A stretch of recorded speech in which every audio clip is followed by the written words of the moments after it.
мансабдорони тоҷик тавсия гирифтанд ҳангоми рухсатии меҳнатӣ дар дохили тоҷикистон ба сайёҳат раванд ва аз маконҳои таърихӣ дидан кунанд. кумитаи рушди сайёҳии тоҷикистон дар ин замина ба вазорату корхонаҳои кишвар 20 хат сайр пешниҳод кардааст то кормандон аз рӯи он ҳангоми рухсатӣ ба сайёҳат раванд.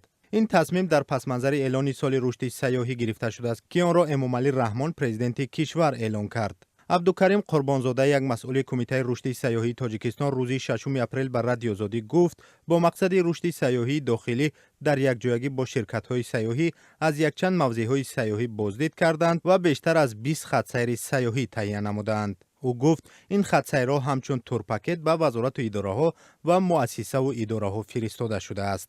ширкатҳое ки ба сайёҳии дохилӣ машғул ҳастанд, онҳо бештар бо ҳамин вазорати идораҳо ҳамкорӣ менамоянд ва кормандони онҳо ба сайёҳати дохилӣ фаро гирифта мешаванд.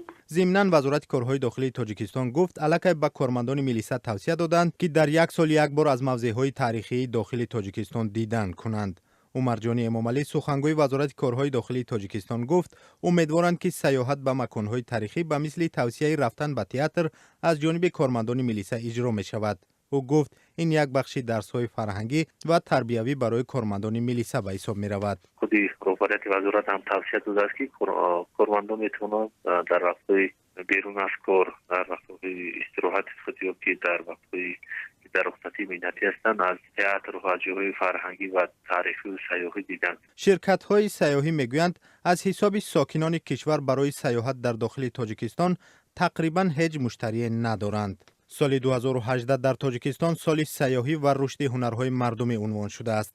вазорату идораҳо вазифадор шуданд ки барои рушди сайёҳӣ саҳм гузоранд.